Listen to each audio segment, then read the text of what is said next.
আসসালামু আলাইকুম।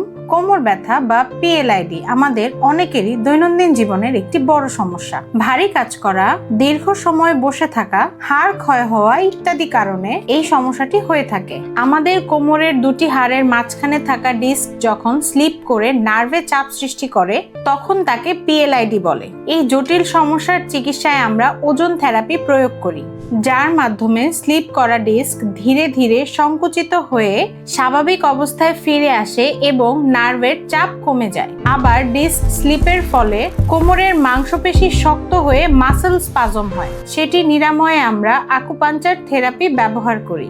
যদি ডিস্ক ফেটে ভেতরে জেলের মতো উপাদান বের হয়, যাকে হার্নিয়েশন বলে, সেই ক্ষেত্রে আমরা পালস ইলেকট্রোম্যাগনেটিক ফিল্ড বা PEMF থেরাপি প্রয়োগ করে দ্রুত নিরাময় নিশ্চিত করি। আপনার পিএলআইডি সমস্যার সম্পূর্ণ সমাধানযোগ্য এবং আমরা 100% ফলাফল নিশ্চিত করতে প্রতিশ্রুতিবদ্ধ। পিএলআইডি জনিত কোমর ব্যথা বা যে কোনো কোমরের সমস্যায় ভুগছেন অথবা কোনো প্রশ্ন থাকলে আজই আমাদের সাথে যোগাযোগ করুন।